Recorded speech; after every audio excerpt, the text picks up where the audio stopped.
विराजमान बिहार के राज्यपाल श्रीमान रामनाथ कोविंद जी, बिहार के मुख्यमंत्री श्रीमान नीतीश कुमार जी, पंजाब के मुख्यमंत्री सरदार प्रकाश सिंह बादल जी, केंद्र में मंत्रिपरिषद के मेरे साथी श्रीमान रामविलास पासवान जी, श्री रविशंकर प्रसाद जी,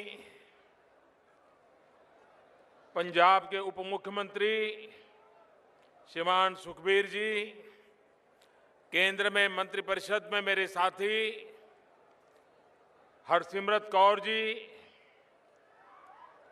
गुरुद्वारा पटना साहिब के अध्यक्ष श्रीमान अवतार सिंह जी, सिख गुरुद्वारा प्रबंधन कमेटी के अध्यक्ष श्रीमान केएस बांदुगर जी और विशाल संख्या में पधारे हुए सभी प्यारे भाई और बहनों, श्री पटना साहब गुरुदी नगरी विखे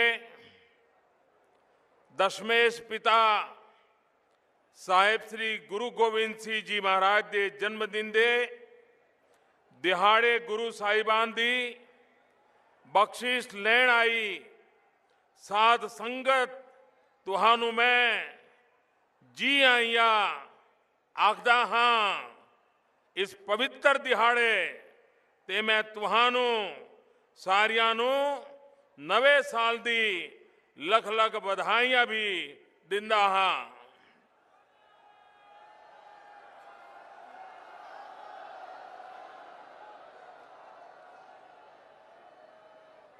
आज हम पटना साहिब की इस पवित्र धरती पर इस प्रकाश पर्व को मनाने में भाग्यशाली हुए हैं, लेकिन आज पूरे विश्व में जहां जहां भारतीय रहते हैं, सिख समुदाय रहता है, दुनिया के सभी देशों में भारत सरकार ने हमारी एम्बेसीज के माध्यम से इस प्रकाश पर्व मनाने के लिए योजना बनाई है, ताकि न सिर्फ हिंदुस्तान में लेकिन पूरे विश्व को इस बात का एहसास हो कि गुरु गोविंद सिंह महाराज 350 साल वर्ष पूर्व एक ऐसा दिव्यात्मा का जन्म हुआ जिसने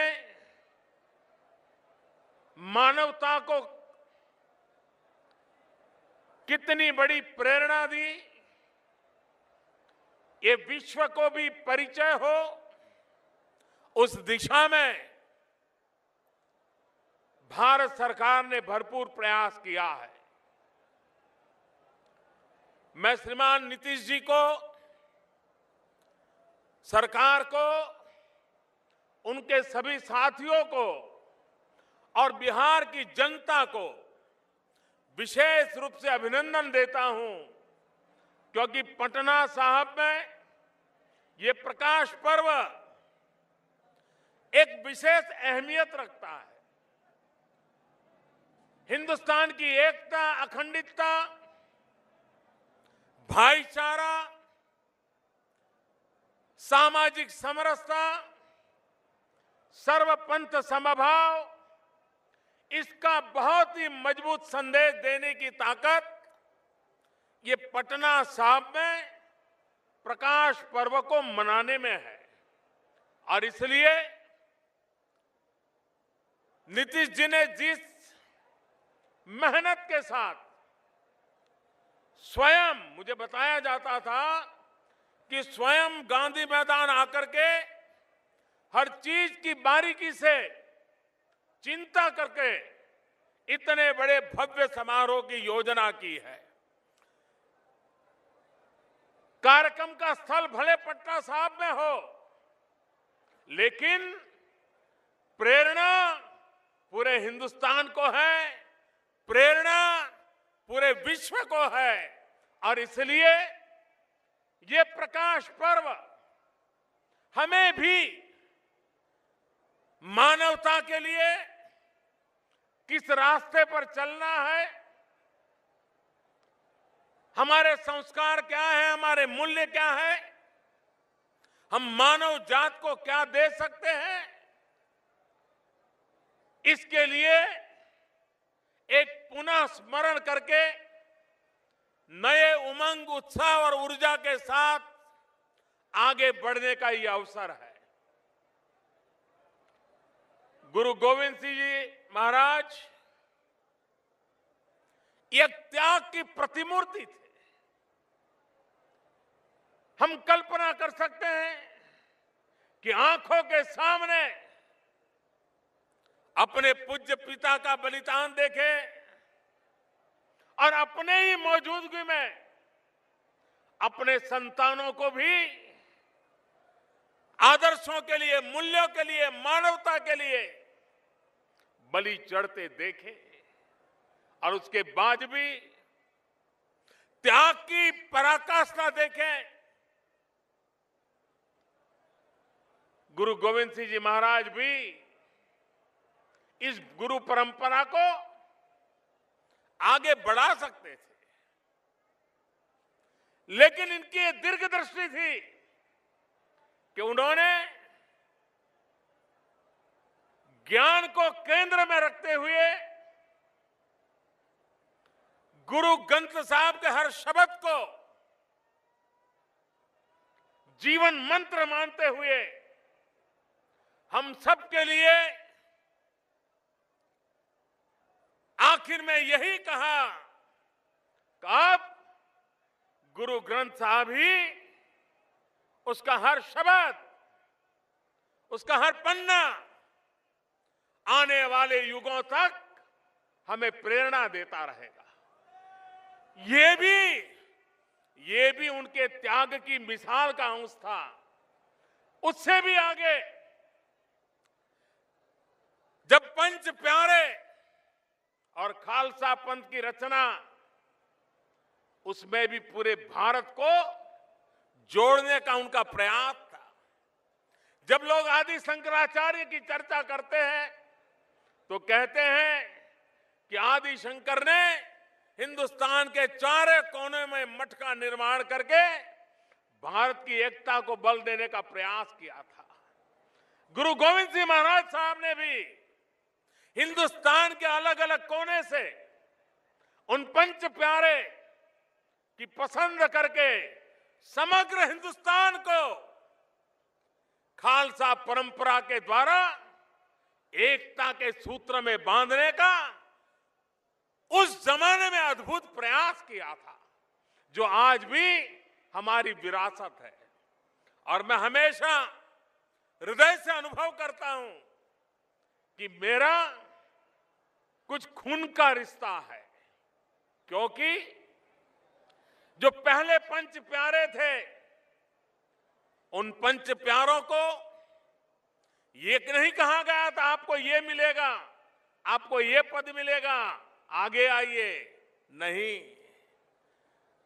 गुरु गोविंद सिंह महाराज साहब का कसौटी का मानदंड भी बड़ा ऊंचा रहता था। उन्होंने तो सर कटवाने के लिए निमंत्रण दिया था, आइए आपका सर काट दिया जाएगा और इस त्याग के आधार पर तय होगा आगे कैसे बढ़ना। और अपना सर देने के लिए देश के अलग अलग कोने से लोग आगे आए। उसमें एक गुजरात के द्वारिका का दर्जी समाज का बेटा, वो भी आगे आया और पंच प्यारों में उसने जगह पाई। गुरु गोविंद सिंह महाराज साहब ने उसको गले लगाया और पंच प्यारे खालसा परंपरा निर्माण तो किया था गुरु गोविंद सिंह महाराज साहब ने।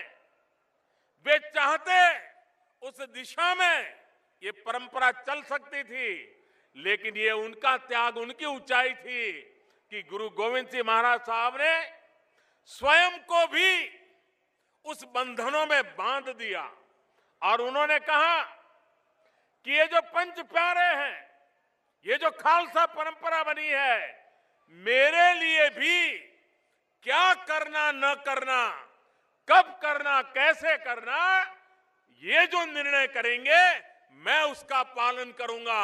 मैं समझता हूं कि गुरु गोविंद सिंह जी महाराज साहब का इससे बड़ा त्याग की कल्पना कोई कर नहीं सकता कि जिस व्यवस्था ने खुद को खड़ी की, खुद की प्रेरणा से व्यवस्था खड़ी हुई, लेकिन उस व्यवस्था को उन्होंने अपने सर पे बिठाया और स्वयं को उस व्यवस्था को समर्पित कर दिया। और उस महानता का परिणाम है आज 350 साल का प्रकाश पर्व मनाते हैं। तब दुनिया के किसी भी कोने में जाए, सिख परंपरा से जुड़ा हुआ कोई भी व्यक्ति होगा, वो वहां नतमस्तक होता है, अपने आप को समर्पित करता है। गुरु गोविंद सिंह महाराज साहब ने जो परंपरा रखी थी, उस परंपरा का पालन करता है। तो ऐसी एक महान प्रेरणा गुरु गोविंद सिंह महाराज साहब को जब याद करते हैं तो कुछ इतिहासकार शौर्य और वीरता के पहलू को ही प्रकट करते हैं, लेकिन उनकी वीरता के साथ उनकी जो धीरता थी, धैर्य था, वो अद्भुत था। वे संघर्ष करते थे, लेकिन त्याग की पराकाष्ठा अभूतपूर्व थी। वे समाज में बुराइयों के खिलाफ लड़ते थे। ऊंच नीच का भाव, जातिवाद का जहर, उसके खिलाफ भी लड़ाई लड़के समाज को एकता के सूत्र में बांधना, सबको समानता, इसमें कोई ऊंच नीच का भेद न हो, उसके लिए जीवन पर्यंत अपनों के बीच भी वो आग्रह पूर्वक बातों को मनवाने में अपना जीवन खपाते रहे थे। समाज सुधारक हो, वीरता की प्रेरणा हो, त्याग और तपस्या की तपोभूमि में अपने आप को तपाने वाला व्यक्तित्व हो, सब गुण संपन्न ऐसा गुरु गोविंद सिंह जी महाराज साहब का जीवन आने वाली पीढ़ियों को प्रेरणा देता रहे। हम भी सर्वपंथ समभाव के साथ समाज का हर वर्ग बराबर है, न कोई ऊंच है, न कोई नीच है, न कोई अपना है, न कोई पराया है। इन महान मंत्रों को लेकर के हम भी देश में सब दूर उन आदर्शों को प्रस्थापित करेंगे। देश की एकता मजबूत बनेगी, देश की ताकत बढ़ेगी, देश प्रगति की नई ऊंचाइयों को प्राप्त करेगा। हमें वीरता भी चाहिए, हमें धीरता भी चाहिए, हमें शौर्य भी चाहिए, हमें पराक्रम भी चाहिए, हमें त्याग और तपस्या भी चाहिए। ये संतुलित समाज व्यवस्था, ये गुरु गोविंद सिंह जी महाराज साहब के हर शब्द में, जीवन के हर काम में हमें प्रेरणा देने वाली रही है। और इसलिए आज इस महान पवित्र आत्मा के चरणों में सर झुकाने का सौभाग्य मिला है।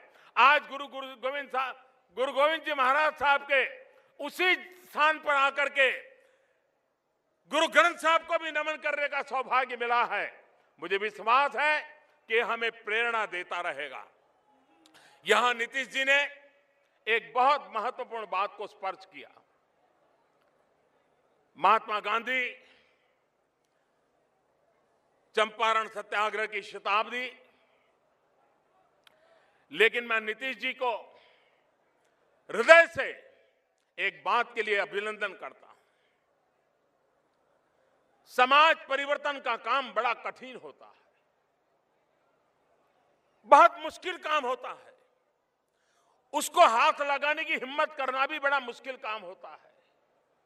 लेकिन उसके बावजूद भी नशा मुक्ति का जिस प्रकार से उन्होंने अभियान चलाया है, आने वाली पीढ़ियों को बचाने के लिए उन्होंने जो बीड़ा उठाया है, मैं उनकी बहुत बहुत अभिनंदन करता हूं, बधाई देता हूं।